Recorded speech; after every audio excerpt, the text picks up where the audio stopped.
Salvation is pure grace. It's by faith, it's not by work, so that nobody can boast.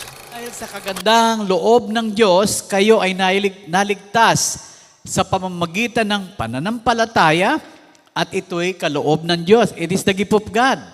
At hindi mula sa inyong sarili. It did not came from you. Hindi ito bunga ng inyong mga gawa. It's not about your works. Kaya't walang maipagmamalaki ang sinuman. When it comes to salvation, when it comes to election, it is the grace of God. It is by faith. Hindi yung nagtrabaho ka para maligtas ka. Kaya nga, we don't agree that a person can be saved by doing good works. Yung gumawa ka ng mabuti para maligtas ka, that's the old doctrine. That's the old teaching that we know before. Na magpakabuti ka, gumawa ka ng mabuti para maligtas ka. No. Kasi pag sinabi mo yon, makapagmamalaki ka. Di ba? Pero salvation is pure grace. It's by faith, it's not by work, so that nobody can boast. Kung hindi pinaikli ng Panginoon ang mga araw na yon, this is the time of tribulation. Walang sino mang makakaligtas. Nobody can be saved. Subalit alang-alang sa kanyang mga elect, na in behalf of the elect, in behalf of those who were chosen by God, pinaikli niya ang mga iyon. The time of tribulation, the time of persecution, the time of suffering, it was God who will shorten it. Why? For the sake of the elect. Ito ko yung sitwasyon sa Pilipinas, I think hindi na tayo dadaan sa ganon. Kasi hindi katulad ng mga naunang mga Kristiyano, they were being persecuted. Na kailangang i-ano nila yung kanilang faith sa Panginoon, i-withdraw. Kung hindi, they will be killed. Yung Coliseum of Rome, no? Iyon ang tinayuan ng mga gladiators wherein yung mga Kristiyano ay pinapakain sa mga leon. Pagdating ng gabi, sinisindihan, sinusunog para maging ilaw. That's the time of persecution.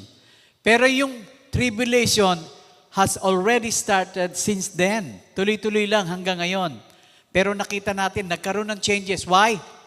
Kasi ang Pilipinas, hindi na siya barbaric nation, hindi na siya pagan nation. Ang tawag nga nila, dahil mostly ay Catholic, at least nandun yung pag-ano natin, na pagkilala na meron tayong Diyos. May Kristo, di ba? Meron lang iba silang doctrines na hindi biblical. But then again, wala dito yung sinasabing kailangan patatakan ng 666 para makabili ka sa grocery o pagkain. No. Paano ka lalagyan ng tatak ng 666? Meron ka ng tatak, Elder Phil. Anong tatak na binigay sa'yo ng Panginoon? Holy Spirit. Nandun na. Ephesians 1. All spiritual blessings have been given to us by the Father. The adoption, forgiveness of sins, and the mark of the Holy Spirit.